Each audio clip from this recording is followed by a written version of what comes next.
Baik, Assalamualaikum warahmatullahi wabarakatuh. Di sini kami kelompok 1 akan menjelaskan tentang penelitian kuantitatif. Penelitian kuantitatif adalah penelitian ilmiah yang sistematif terhadap bagian-bagian dan hubungan-hubungan yang berkaitan dengan fenomena alam.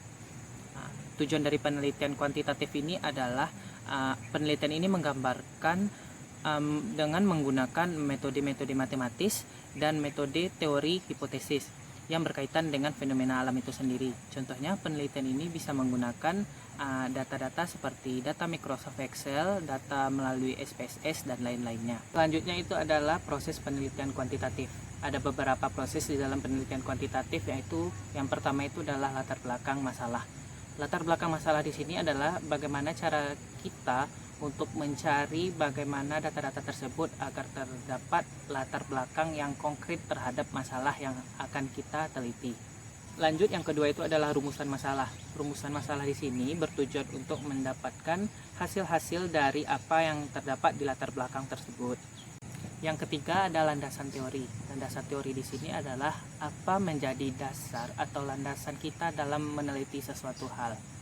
Lanjut, yang keempat itu adalah perumusan hipotesis. Perumusan hipotesis di sini adalah bagaimana cara kita untuk merumuskan hasil-hasil data yang akan kita olah dari data yang sudah kita dapat sebelumnya. Lanjut, yang kelima itu adalah pengumpulan data. Pengumpulan data di sini berupa pengumpulan data yang akan kita teliti. Misalnya pengumpulan data jumlah karyawan atau efektivitas karyawan terhadap pekerjaannya.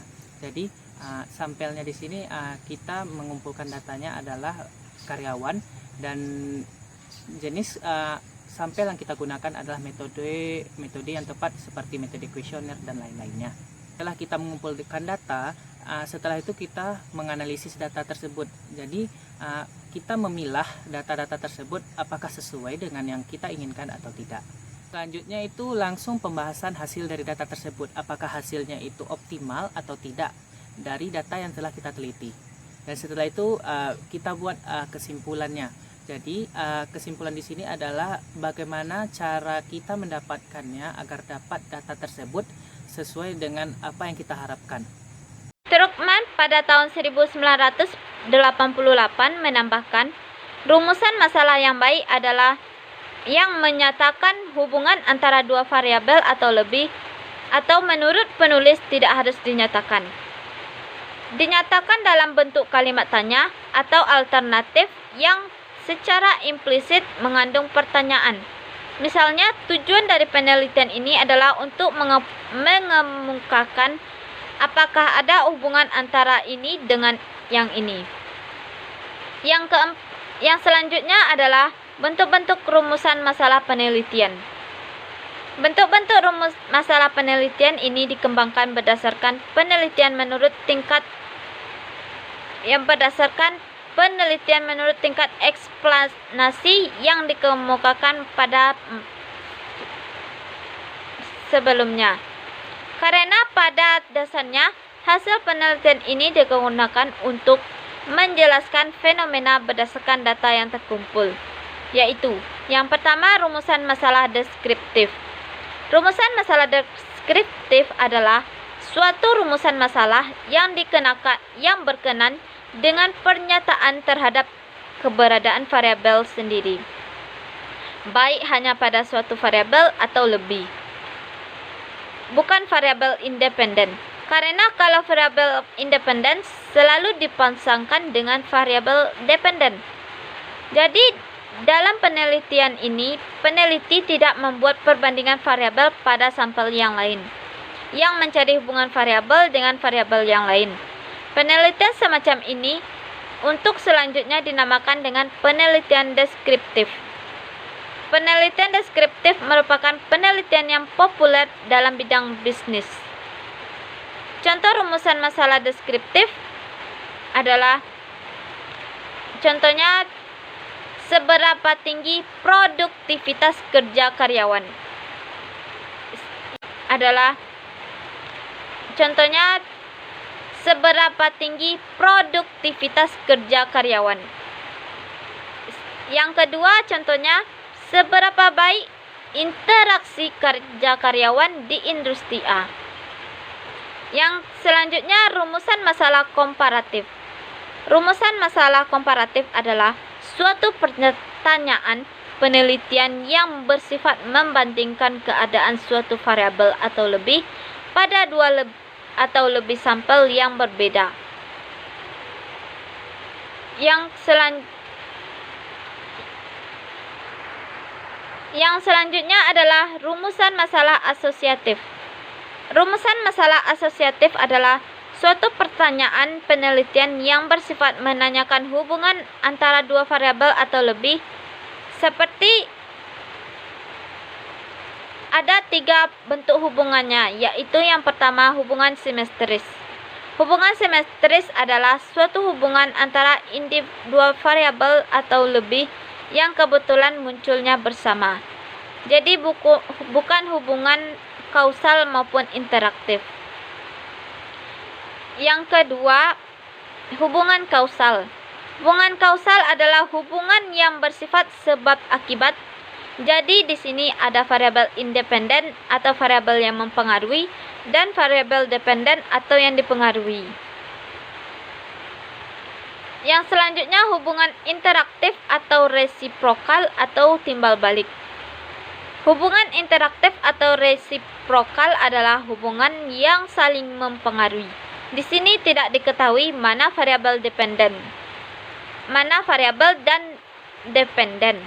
Contohnya, hubungan antara motivasi dan prestasi. Poin selanjutnya adalah tentang variabel penelitian dan hubungan antar variabel. Pengertian variabel penelitian. Variabel penelitian adalah segala sesuatu yang ditetapkan oleh seorang peneliti untuk dipelajari sehingga terdapat informasi tentang hal tersebut, sehingga dapat ditarik kesimpulannya.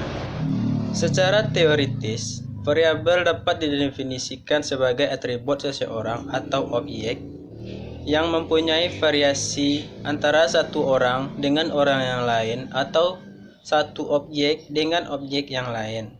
Variabel juga dapat merupakan atribut dari bidang keilmuan atau kegiatan tertentu. Tinggi, sikap, motivasi, kepemimpinan, disiplin kerja merupakan atribut-atribut dari setiap orang. Berat, ukuran, bentuk, warna merupakan atribut-atribut dari setiap objek. Bahan baku, teknologi produksi, pengendalian mutu, pemasaran, advertensi, nilai penjualan, keuntungan adalah merupakan contoh variabel dalam kegiatan maupun ilmu bisnis. Dikatakan variabel karena ada variasinya. Misal, berat badan dapat dikatakan variabel karena berat badan sekelompok orang itu bervariasi antara satu orang dengan orang yang lain. Demikian juga motivasi. Persepsi juga dapat dikatakan sebagai variabel karena misalnya persepsi setiap orang itu pasti bervariasi. Jadi, si peneliti akan memilih variabel penelitian baik yang dimiliki orang atau objek maupun bidang kegiatan dan keilmuan tertentu. Maka harus ada variasinya. Variabel yang tidak ada variasinya bukan dikatakan variabel. Untuk dapat bervariasi, maka peneliti harus didasarkan pada suatu kelompok, sumber data atau objek yang bervariasi. Kerlinger menyatakan bahwa variabel adalah konstruk atau sifat yang akan dipelajari. Diberikan contoh, misalnya tingkat aspirasi, penghasilan, pendidikan, status sosial, jenis kelamin, golongan gaji, produktivitas kerja, dan lain-lain. Di bagian lain, Klinger menyatakan bahwa variabel dapat dikatakan sebagai suatu sifat yang diambil dari suatu nilai yang berbeda-beda atau different value. Dengan demikian, variabel itu merupakan suatu yang bervariasi. Selanjutnya, Kidder menyatakan bahwa variabel adalah suatu kualitas atau quality di mana peneliti mempelajari dan menarik kesimpulan darinya.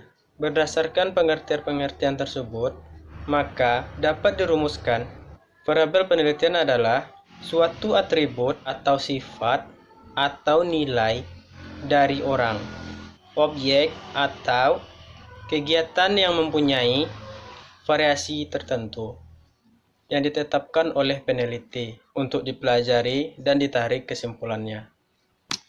Selanjutnya, hubungan antar variabel. Menurut hubungan antar satu variabel dengan variabel yang lain, maka macam-macam variabel dapat dibedakan menjadi 5 macam. Yang pertama yaitu variabel independen. Variabel independen sering juga disebut dengan variabel stimulus prediktor antecedent.